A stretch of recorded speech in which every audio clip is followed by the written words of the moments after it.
Meus irmãos, vamos abrir a palavra do Senhor em Marcos capítulo 6, a partir do verso 45.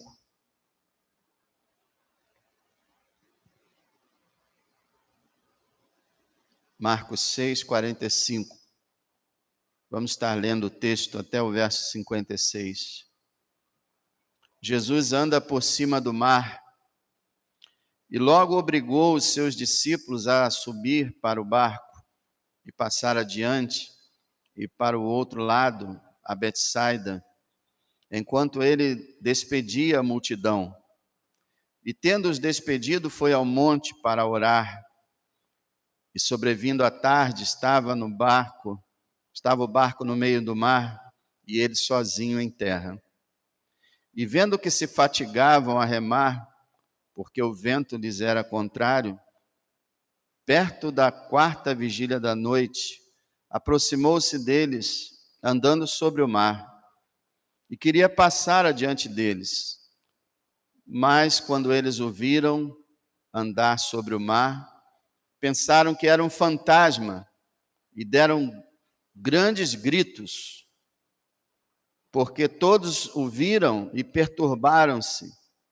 Mas logo falou com eles e disse-lhes: tende bom ânimo, sou eu, não temais.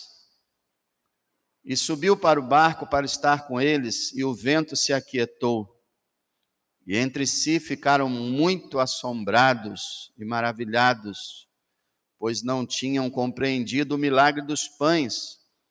Antes o seu coração estava endurecido. E quando já estavam no outro lado, dirigiram-se à terra de Genezaré e ali atracaram. E saindo eles do barco, logo o reconheceram.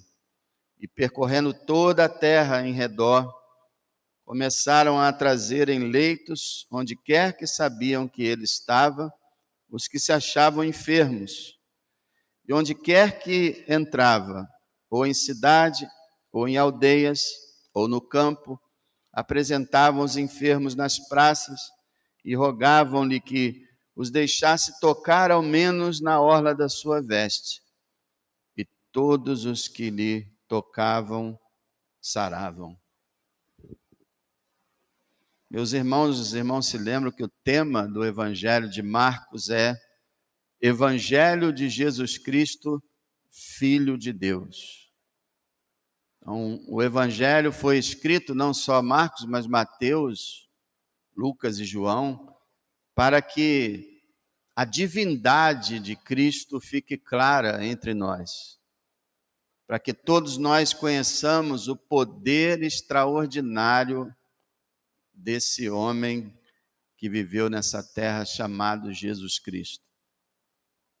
A finalidade dos evangelhos é nos mostrar quem Jesus é e aumentar a nossa fé com relação a ele, por causa do que ele é, e confiarmos nele e acreditarmos em tudo que ele é. Essa é a razão. E essas passagens que lemos aqui, essas cenas, Cristo continua demonstrando sua divindade. Nós vimos desde o início do livro de Marcos que o Senhor expulsou demônios, curou enfermos. Ele curou aquela mulher que estava doente há 12 anos, o Salomão falou agora. Ele ressuscitou a filha de Jairo. Vimos semana passada que ele multiplicou os pães e peixes para mais de talvez 20 a 25 mil pessoas. E agora nós vamos ver outras coisas. Tudo isso é para que a gente saiba quem é aquele que nós cremos, que nós servimos. Aquele que nos salvou. Quanto mais nós soubermos dele, quanto mais acreditarmos no poder dele, melhor ficaremos. Não é por outra razão que os livros bíblicos existem. Aliás, o Velho Testamento falava, ele virá. Os evangelhos disseram, ele veio. E as cartas do Apocalipse dizem, ele virá. Ele é o tema central. Nós vemos, irmãos, vários atributos da divindade do Senhor nessa cena. Mas vamos ver, olhando para 3 pontos aqui, e aí nós vamos entrar com essas características gloriosas do nosso Salvador. Primeiro, nosso Senhor e Salvador dá extrema importância à oração. Mas vamos começar no verso 45. Diz assim: logo obrigou os seus discípulos a subir para o barco e passar adiante para o outro lado, a Betsaida, enquanto ele despedia a multidão. Você não vai entender esse verso se você não lembrar do que nós falamos semana passada e não ler João capítulo 6. João fala para nós que quando Jesus ele repartiu os pães, quando ele fez isso, a multidão disse: olha, esse é o rei que nós estávamos esperando. E quiseram arrebatá-lo, diz o texto, isso é, tomar ele à força e entronizar ele como rei deles naquele momento. E o Senhor não veio para reinar dessa forma na sua primeira vinda. Ele veio para morrer. Ele veio para ser rejeitado e ser crucificado pelos nossos pecados.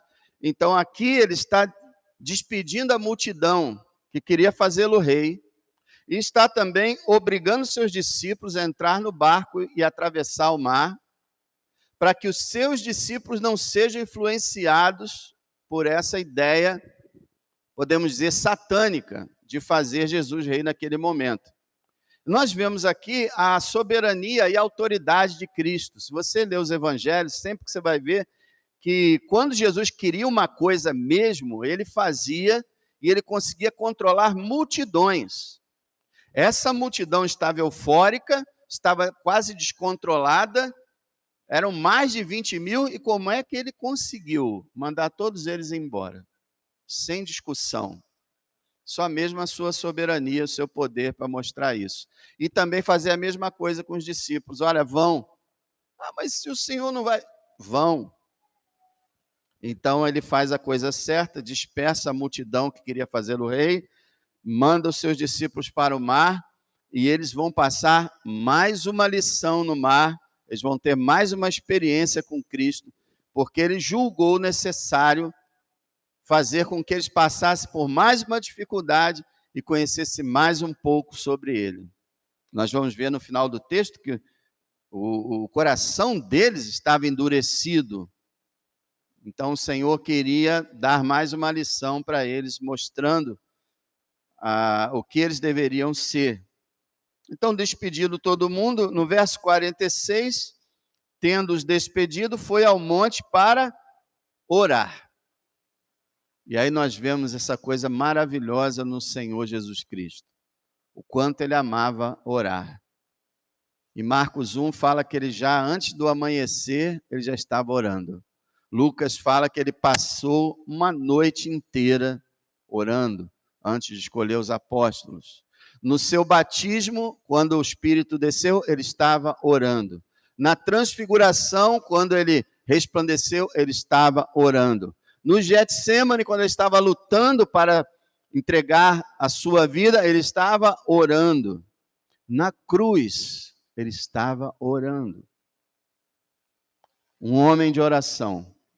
Ensinou o famoso Pai Nosso para nós, uma oração muito pouco entendida, muito pouco praticada corretamente, mas o Senhor falou muito sobre oração, e ele como, você tem que entender uma coisa, ele é Deus assim como o Pai e como o Espírito Santo, mas quando ele desceu, se tornou homem, ele se fez servo, ele nasceu debaixo da lei, e ali ele se tornou um servo do Pai, algo que ele nunca foi. Ele sempre foi filho de Deus no sentido de ser igual a Deus, mas ali ele se tornou servo do Pai, dependente do Pai, e ali ele passou a agir como se ele fosse apenas um ser humano dependente de Deus.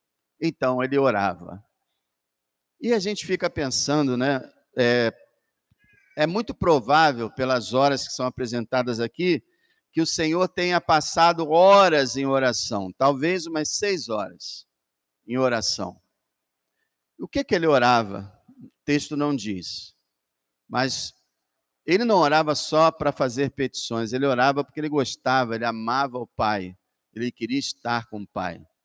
Você ora dessa forma? Não para pedir nada assim específico, interessado em alguma coisa, mas simplesmente porque você ama estar com Deus? Ele conhecia Deus de toda a eternidade e o amava profundamente. Então ele separava esses momentos no monte ou em qualquer lugar que ele ficasse a sós para falar com seu pai, para estar com seu pai. Mas eu acredito que ele deve ter, eu estou só supondo, tá? Não estou dizendo, afirmando, mas ele pode ter orado nessas horas de oração por aquela multidão que estava enganada, perdida, achando que teriam que ter um rei político, e ele poderia estar orando por essa multidão. Ele devia também estar orando pelos seus discípulos, sabendo que eles iam passar no mar ali novamente, pedindo para que o coração deles fosse amolecido, e aquele coração endurecido, então, fosse sensibilizado. E ele orava por muitas coisas, orava por si mesmo, orava pelos discípulos, orava pela multidão, orava pela experiência que eles teriam no mar, o que eles veriam.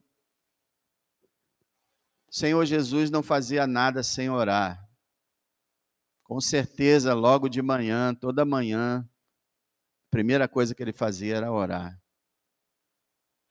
E ele ensinou sobre o dever de orar sempre e nunca desfalecer.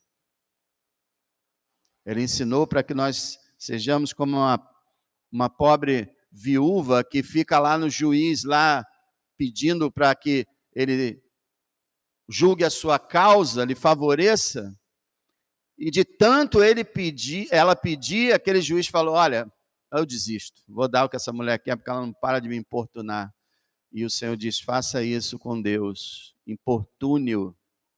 Ele não vai ficar chateado e aborrecido como o juiz. Ele gosta de ser importunado, porque na verdade ele nunca é importunado quando alguém o busca. Diferente de nós, que às vezes não gostamos de ser acionados para fazer alguma coisa, ele não. Deus tem poder para atender todos nós de uma vez só. Mais de 8 bilhões de vidas nessa terra, ele tem poder para atender todos ao mesmo tempo.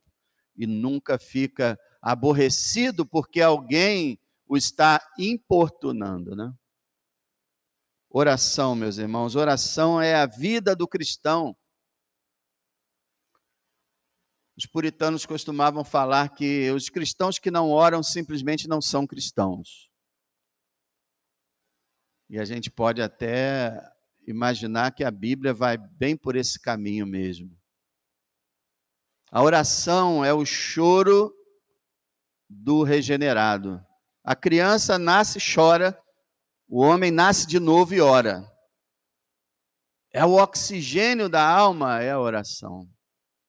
Sem oração é impossível ter uma vida produtiva, uma vida feliz, uma vida com paz, uma vida com graça. É impossível. Sem oração não há vida. A gente reclama tanto das coisas, reclama tanto de nós, da igreja. A gente reclama tanto e não percebe que, em maior grau, a culpa é nossa. Porque se estivéssemos orando mais e melhor, muitas coisas seriam resolvidas na nossa vida. Separa tempo para orar, irmão. Porque se você não faz isso, você não está vivendo uma vida de cristão. Jesus era Deus, mesmo assim ele orava. Se ele orava, irmãos, devemos orar muito mais, porque precisamos muito mais. Nós somos pecadores, somos fracos. Ele era perfeito, santo, puro, divino. Mesmo assim orava mais do que nós. Nós, como pecadores, irmãos, precisamos orar desesperadamente. Se você me diz assim, eu não consigo, eu não... Então você faça o que os antigos diziam, ore até orar. Não consegue orar? Fala com Deus. Começa a orar, dizendo, Senhor, não consigo orar. Senhor, não sei o que acontece, eu estou com algum problema, não consigo orar. Senhor, me ajuda a orar.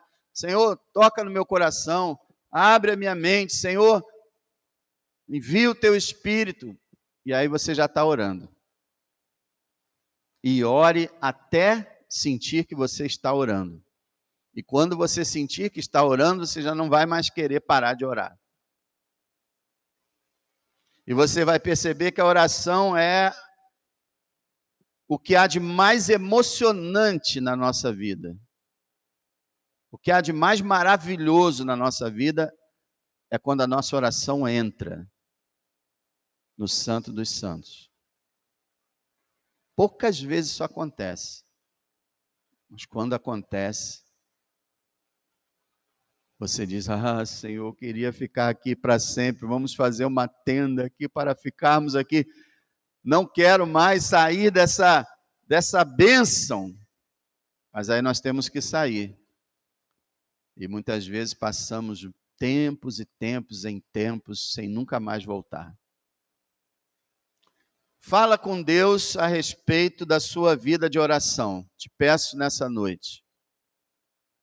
Fala com Deus a respeito da sua vida de oração. Quando você for para casa, Senhor, quero conversar contigo sobre a minha vida de oração. E aí confessa, pede, suplica, chora, lamenta, confia, agradece, adora.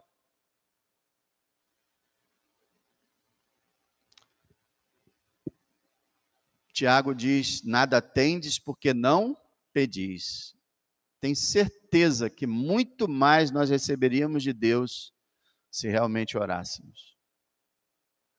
Eu acho até que a gente recebe demais, muito mais do que a nossa pobre vida de oração merece. Praticamente sem orarmos,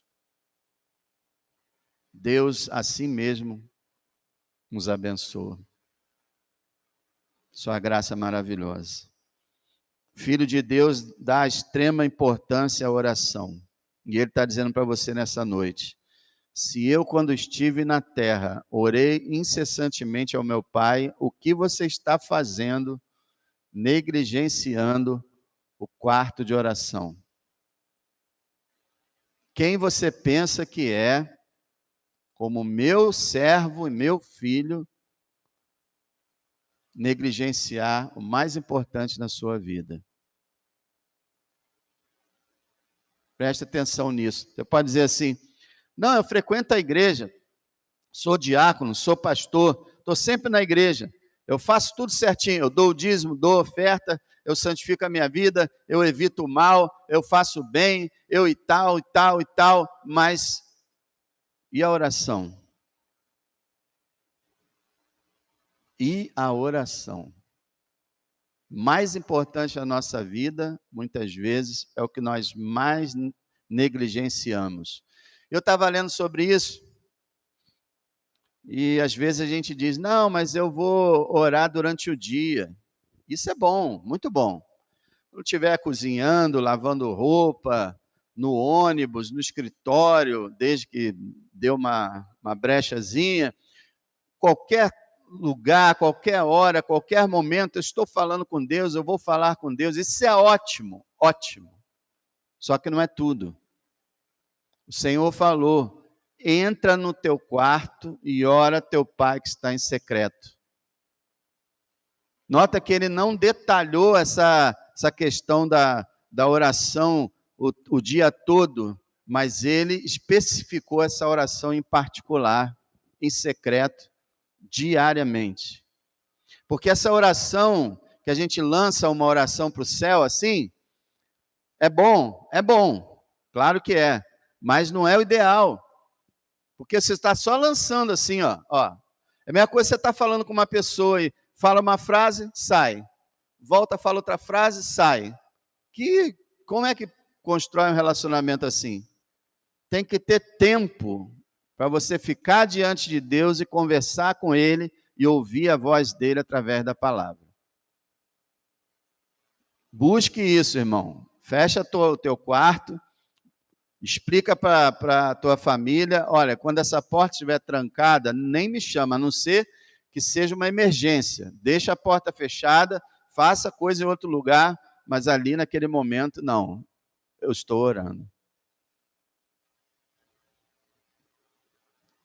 Mas a verdade é que parece que a maior parte de nós não tem feito mais isso. E essa oração é a mais importante. Aquela que não é só você falar uma frase e sair, mas aquela de você se relacionar. Bom, oração. Pensem nisso, irmãos, pensem nisso. Não foi à toa que a Bíblia colocou todas essas vezes que Jesus estava orando. A Bíblia fala que nós devemos ser imitadores de Deus, imitadores de Cristo. Então vamos procurar fazer isso. Agora vemos também nesse texto nosso Salvador sendo fiel em cuidar dos seus filhos, vamos dizer assim, do seu povo. Vamos ver o texto no verso 47. E sobrevindo a tarde, estava o barco no meio do mar e ele sozinho em terra. Então o barco ficou no mar e ele lá no monte. E vendo que se fatigavam a remar, porque o vento lhes era contrário, perto da quarta vigília da noite, aproximou-se deles. Eu quero mostrar para vocês essa questão, vendo que se cansavam de remar. Eu estava lendo um autor, eu sei lá, eu fiquei assim pensativo. Como é que o Senhor viu o barco dos discípulos a mais de 5 quilômetros de distância, no escuro, em um mar tempestuoso?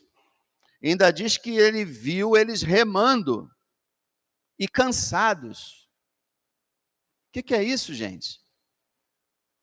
Eu vejo aqui a onisciência de Cristo. Ele não os viu apenas com seus olhos físicos, mas com seus olhos divinos. E essa é uma lição para nós, irmãos. Você é cristão, Ele está sempre olhando para você.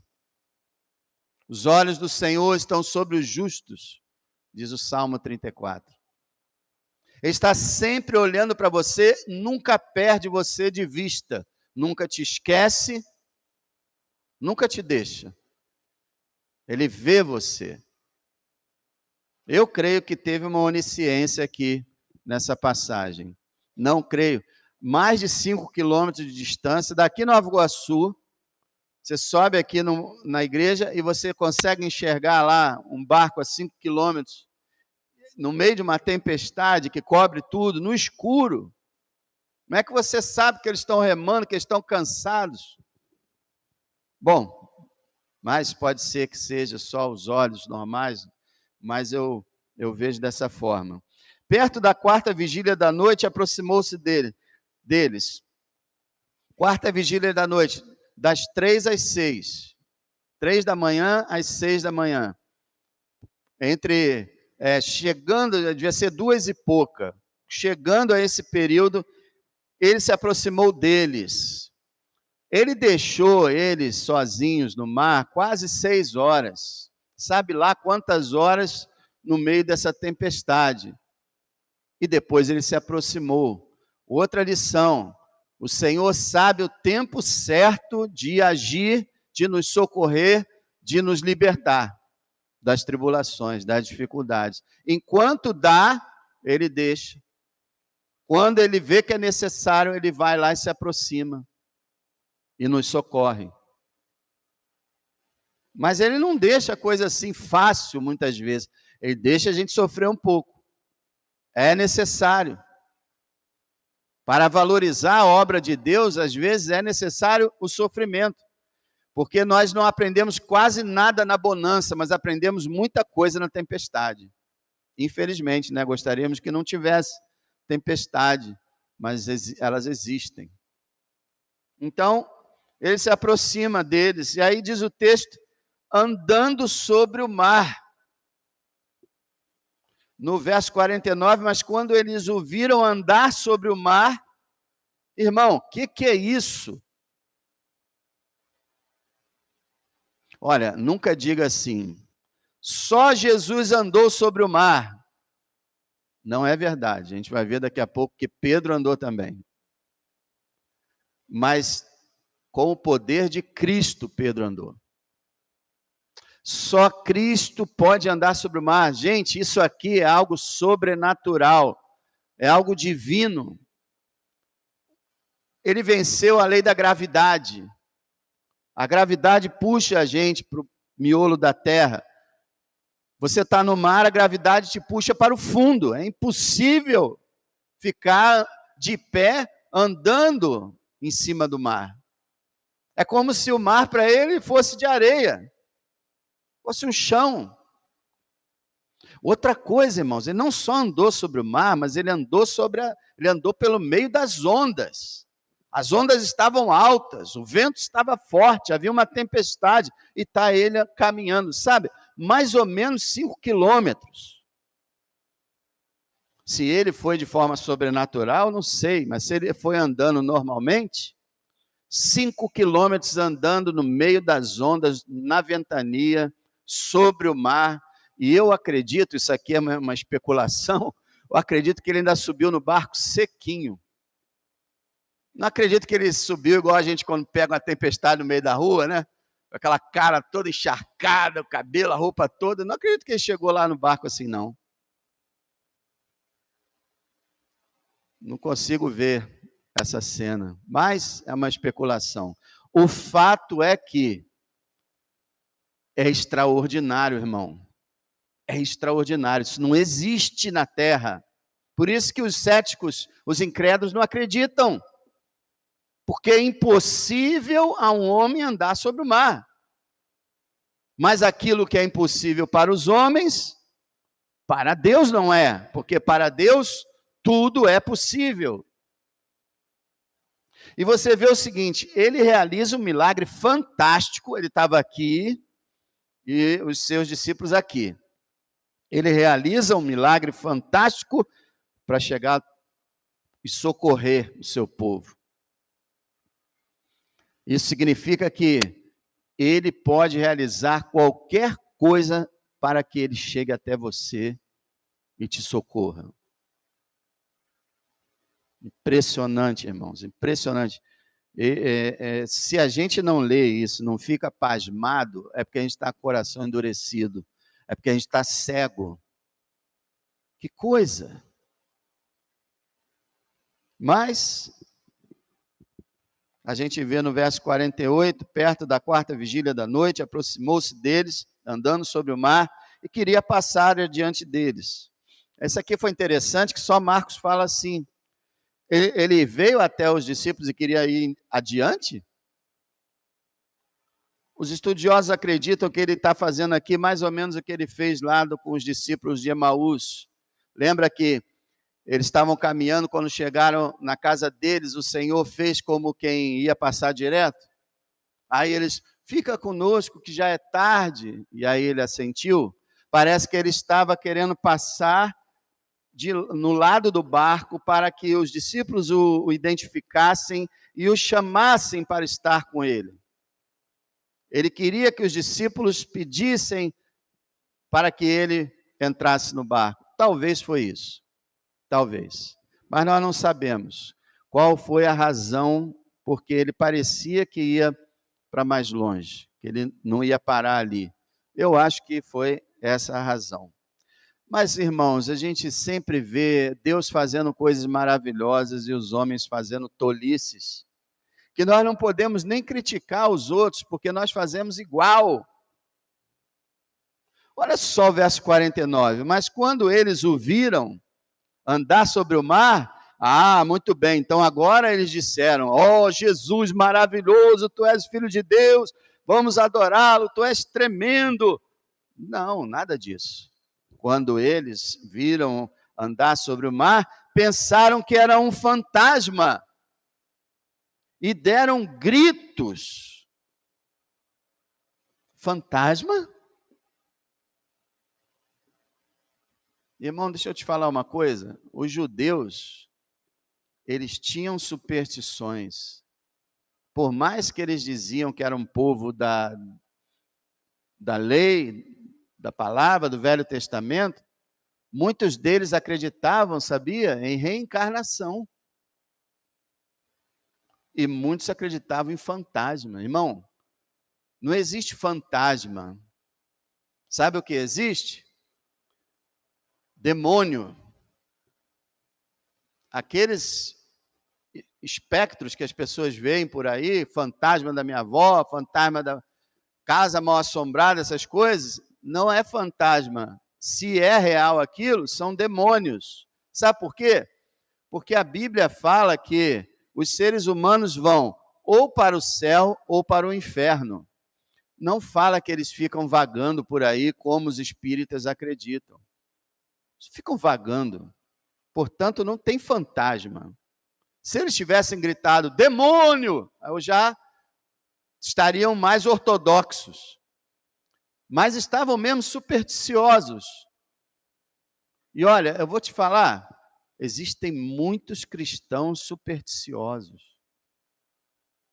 Acreditam em superstições, em crendices, em simpatias. Existe cristão que olha o horóscopo no jornal e diz o signo dele assim imediatamente quando você pergunta: qual é o teu signo? Tá. Supersticiosos. Que vergonha. Agora, vamos entender o que aconteceu com os discípulos. Eles falaram errado, fantasma.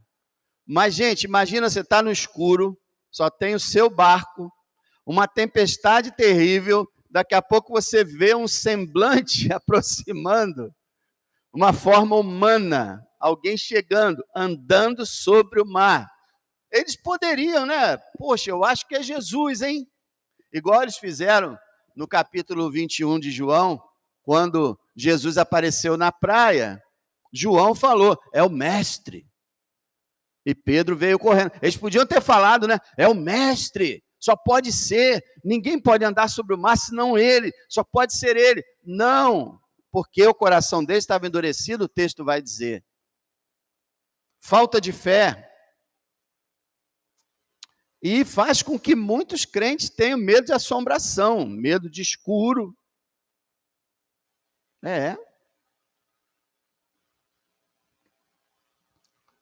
Deram grandes gritos, os apóstolos. Verso 50. Porque todos o viram e perturbaram-se.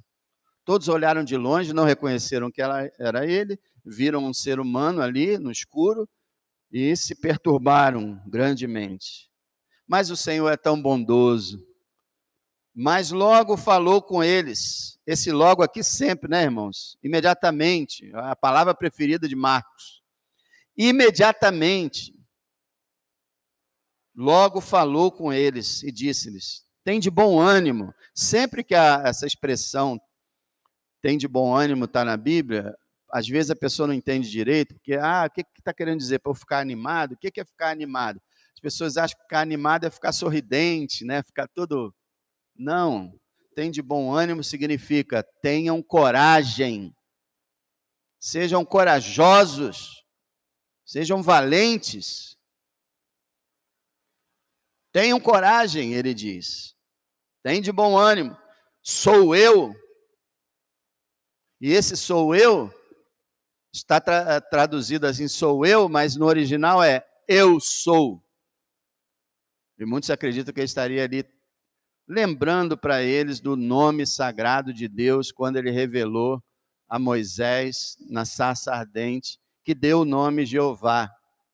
Ele estaria aqui afirmando a sua divindade. Tenham coragem, eu sou. Sou Deus. E aí ele diz, não temais, não temais.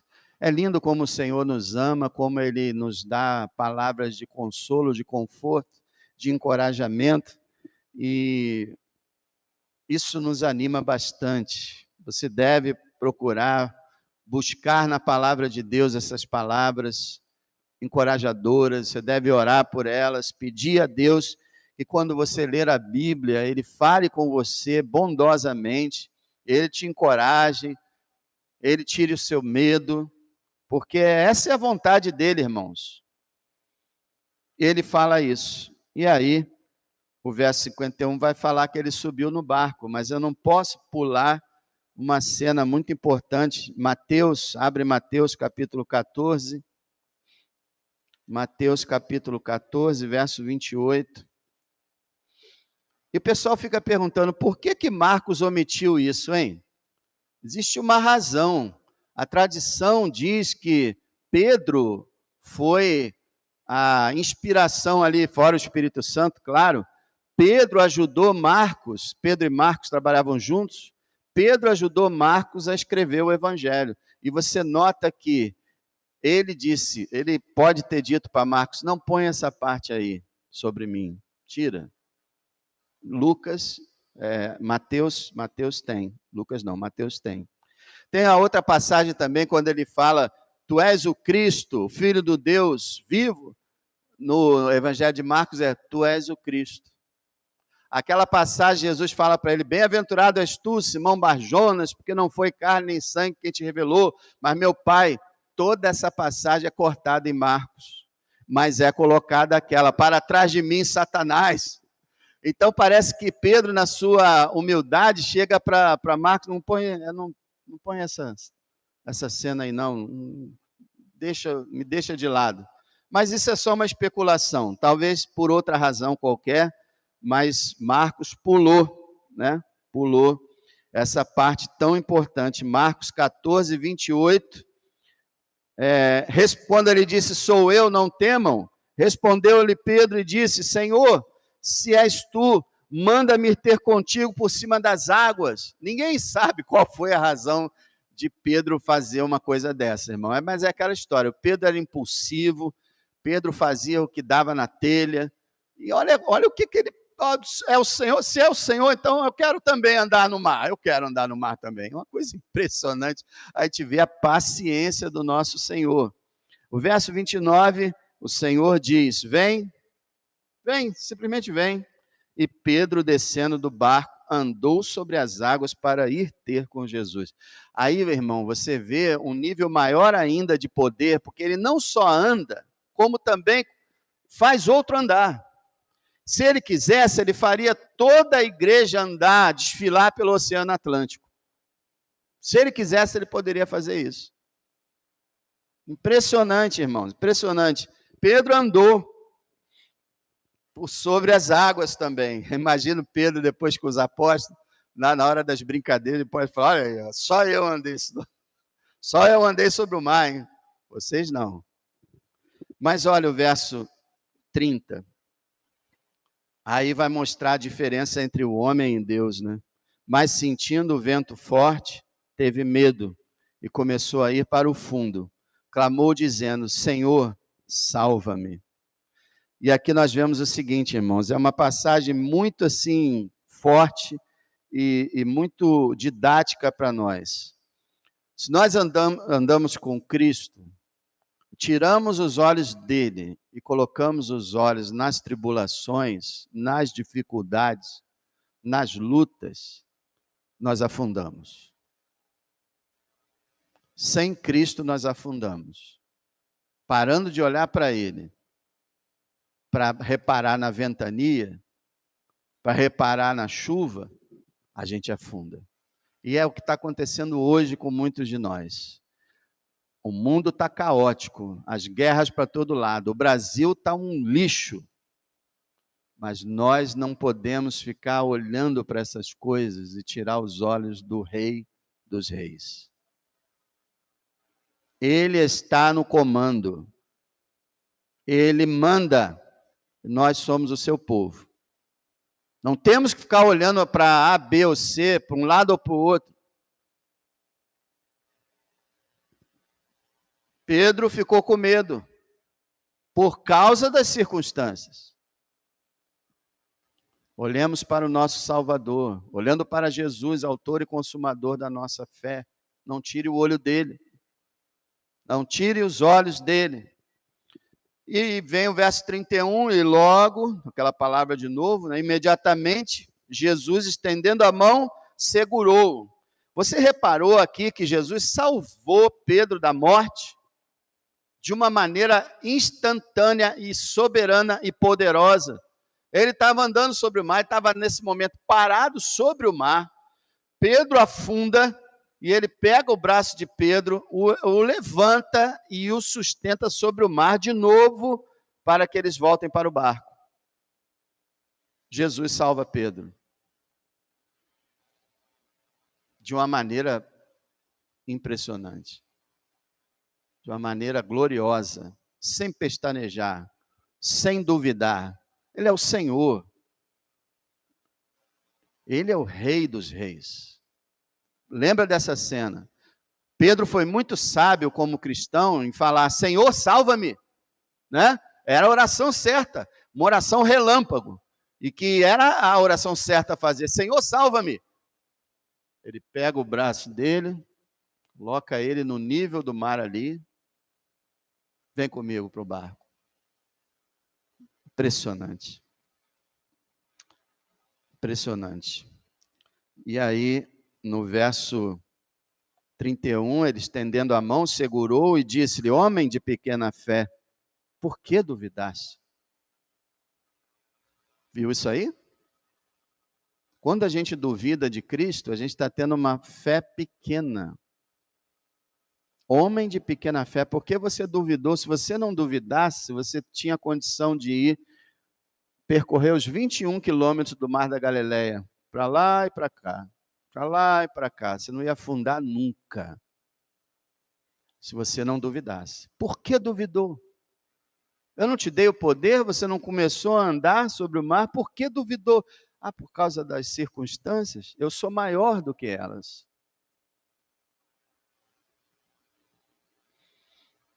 E aí, meus irmãos, voltemos a Marcos. Voltemos a Marcos, capítulo 6, de novo, versos 51 e 52. Marcos 6, verso 51, 52. 51. Subiu para o barco para estar com eles, e o vento se aquietou. Novamente, Mateus fala que Jesus repreendeu o vento. E aqui fala que o vento se aquietou. Novamente, mais um milagre de acabar com uma tempestade. Não foi uma vez, lembre-se disso, tá? Não foi uma vez, foram 2 vezes que o Senhor, com a sua palavra, acalmou uma tempestade. E ele fala, no verso 51, então, subiu para o barco, o vento se aquietou, e entre si ficaram muito assombrados e maravilhados. Estavam surpresos, estavam assustados, eles não entendiam, e nem eu entendo, nem você entende, nem ninguém entende como um ser humano conseguiu andar sobre o mar. Coisa extraordinária. Mas eles estavam assim muito, muito, muito assombrados e maravilhados, perplexos. E aí Marcos explica no verso 52, pois não tinham compreendido o milagre dos pães, antes o seu coração estava endurecido. Quer dizer, eles serviram aqueles milhares de pães para a multidão e não entenderam, não perceberam a grandiosidade daquele milagre. Irmão, não critica eles não, porque é a mesma coisa que você faz quando você está lendo a Bíblia, lendo os milagres de Cristo e achando que aquilo é tudo normal. nada demais. Coração endurecido. Interessante que essa expressão coração endurecido, ela sempre se refere a incrédulos. E eles não eram incrédulos, com exceção de Judas, eles eram crentes, mas eles estavam agindo como incrédulos. O coração deles, a sensibilidade deles não estava boa, estavam duros. Aliás, nos 3 anos que aqueles discípulos permaneceram com o mestre, tiveram grande dificuldade de compreender qualquer coisa. Qualquer coisa. Aí o texto continua dizendo que, quando já estavam no outro lado, dirigiram-se à terra de Genezaré, ali atracaram, saindo eles do barco, logo o reconheceram. Percorrendo toda a terra em redor, começaram a trazer em leitos, onde quer que sabiam que ele estava, os que se achavam enfermos. E ele ia curando todo aquele povo. E o verso 56 dá uma sinopse do que era a realidade diária na vida de Jesus. Onde quer que entrava, ou em cidade, ou em aldeias, ou no campo, apresentavam os enfermos nas praças e rogavam-lhe que os deixasse tocar, ao menos na orla da sua veste, e todos os que lhes tocavam saravam. Que poder extraordinário. Parece que o povo ouviu falar daquela mulher do fluxo de sangue, que tocou nas vestes do Senhor e foi curada. Eles começaram a fazer isso também. Então todo mundo só dizia, deixa eu tocar, vou tocar aqui, peraí, só não toque.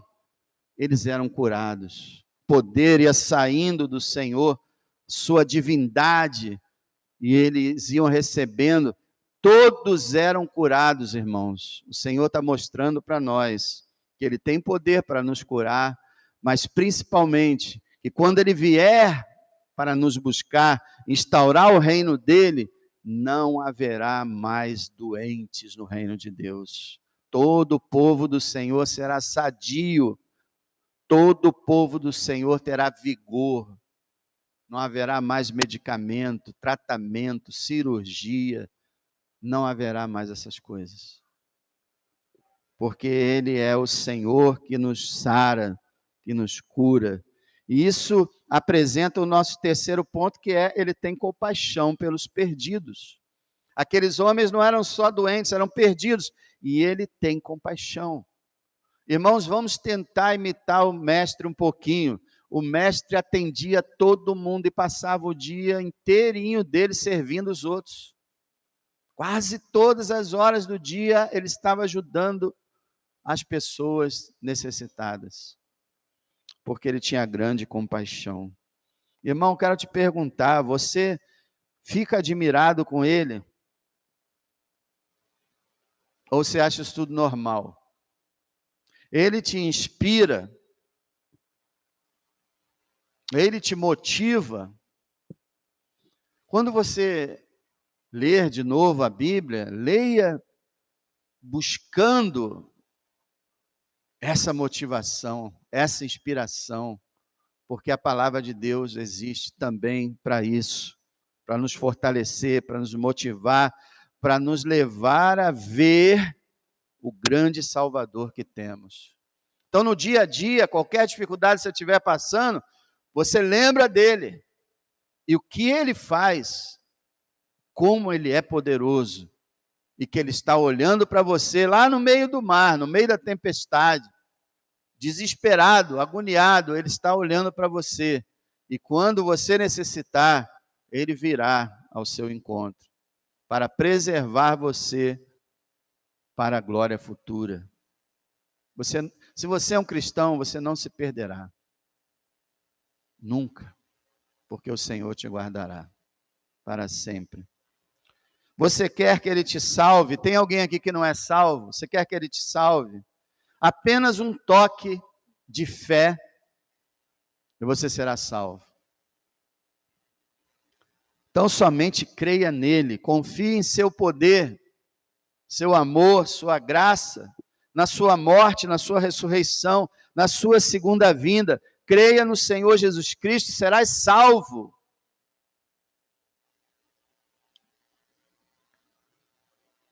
Ele nos salva. É nele que nós temos que crer. É nele que nós temos que confiar. E é dele que temos que buscar tudo o que necessitamos.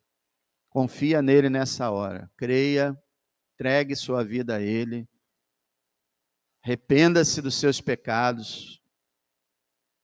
Acredita no que ele é, no que ele fez, no que ele fará, na sua capacidade de salvá-lo, e ele responderá positivamente à sua fé.